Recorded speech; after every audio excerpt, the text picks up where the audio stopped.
Hi hello ನಮಸ್ತೆ ಕರುನಾಡಿಗೆ ಪ್ರಿಯ ಬಂಧುಗಳೇ, ರಾಮನವಮಿಯ ದಿನದಂದು ಅಯೋಧ್ಯೆಯ ಶ್ರೀರಾಮನ ಮೇಲೆ ಇದೇ ಮೊದಲ ಬಾರಿಗೆ ಸೂರ್ಯನ ತಿಲಕವನ್ನು ಇಡಲಾಗಿದೆ. ಇದು ಸರಿಸುಮಾರು 5ರಿಂದ 6 ನಿಮಿಷಗಳ ಕಾಲ ರಾಮನ ಹಣೆಯ ಮೇಲೆ ಸೂರ್ಯನ ತಿಲಕವನ್ನು ಇಡಲಾಗಿದೆ. ಇನ್ನು ಮುಂದಿನ ದಿನಮಾನಗಳಲ್ಲಿ ರಾಮನವಮಿಯ ದಿನದಂದು ಶ್ರೀರಾಮನ ಮೇಲೆ ಸೂರ್ಯನ ತಿಲಕವನ್ನು ಇಡಲಾಗ್ತದೆ. ಇದೇ ವರ್ಷ ಏಪ್ರಿಲ್ 17ರಂದು ರಾಮನವಮಿಯನ್ನು ಆಚರಿಸಲಾಯಿತು. ಈ ರೀತಿಯಾಗಿ ರಾಮನ ಹಣೆಯ ಮೇಲೆ ಸೂರ್ಯನ ತಿಲಕವನ್ನು ಬೀಳಲು ಹಲವು ರೀತಿಯ ವೈಜ್ಞಾನಿಕವಾಗಿರತಕ್ಕಂತಹ ತಂತ್ರಜ್ಞಾನವನ್ನು ಅಳವಡಿಸಲಾಗಿತ್ತು. ಈ ವೈಜ್ಞಾನಿಕ ತಂತ್ರಜ್ಞಾನವನ್ನು ಹೇಗೆ ಅಳವಡಿಸಲಾಗಿತ್ತು, ಸೂರ್ಯನ ತಿಲಕ ಬಿದ್ದಿದ್ದು ಹೇಗೆ, ರಾಮನ ಮುಖದಲ್ಲಿ ಆದಂತಹ ಬದಲಾವಣೆಗಳು ಏನು ಎನ್ನುವುದನ್ನು ಈ ವಿಡಿಯೋದ ಉದ್ದಗಲಕ್ಕೂ ನೋಡೋಣ. ಅದಕ್ಕೂ ಮೊದಲು ನೀವೇನಾದರೂ ಇದೇ ಮೊದಲ ಬಾರಿಗೆ ನಮ್ಮ ಚಾನಲ್ಗೆ ಬಂದಿದ್ರೆ ಈ ಕೂಡಲೇ ಚಾನಲ್ನ ಸಬ್ಸ್ಕ್ರೈಬ್ ಮಾಡಿ ಮತ್ತು ಬೆಲ್ ಐಕಾನ್ನ ಕ್ಲಿಕ್ ಮಾಡಿ.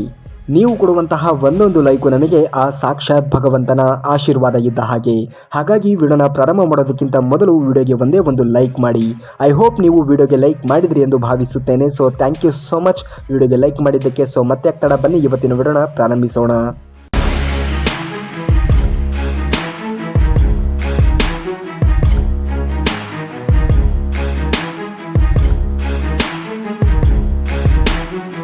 ರಾಮ ನವಮಿಯ ದಿನದಂದು ಶ್ರೀರಾಮ ಲಲ್ಲನ ಮೇಲೆ ಸೂರ್ಯನ ತಿಲಕ ಕಾರ್ಯಕ್ರಮವು ಬಹಳ ಅದ್ಧೂರಿಯಾಗಿ ಜರುಗಿತು.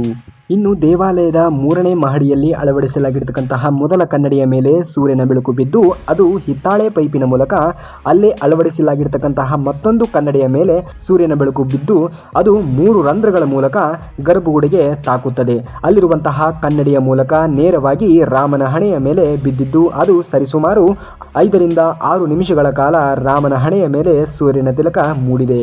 ಈ ವಿಶೇಷವಾಗಿರ್ತಕ್ಕಂತಹ ಕಾರ್ಯಕ್ರಮಕ್ಕೆ ರಾಮಲಲ್ಲನಿಗೆ ವಿಶೇಷವಾಗಿರ್ತಕ್ಕಂತಹ ಹಳದಿ ಬಣ್ಣದ ವಸ್ತ್ರವನ್ನು ಬಳಸಲಾಗಿತ್ತು.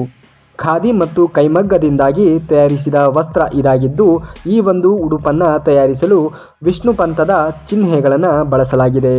ಇನ್ನು ದೇವಸ್ಥಾನದ ಪ್ರಧಾನ ಅರ್ಚಕರಾಗಿರ್ತಕ್ಕಂತಹ ಆಚಾರ್ಯ ಸತ್ಯೇಂದ್ರನಾಥ್ನವರು ರಾಮಲಲ್ಲನಿಗೆ ವಿವಿಧ ರೀತಿಯಲ್ಲಿ ದಿನಕ್ಕೊಂದು ಬಣ್ಣದ ಬಟ್ಟೆಗಳನ್ನು ಮಾಡಲಾಗಿದೆ ಎಂದು ಹೇಳಿದ್ದಾರೆ.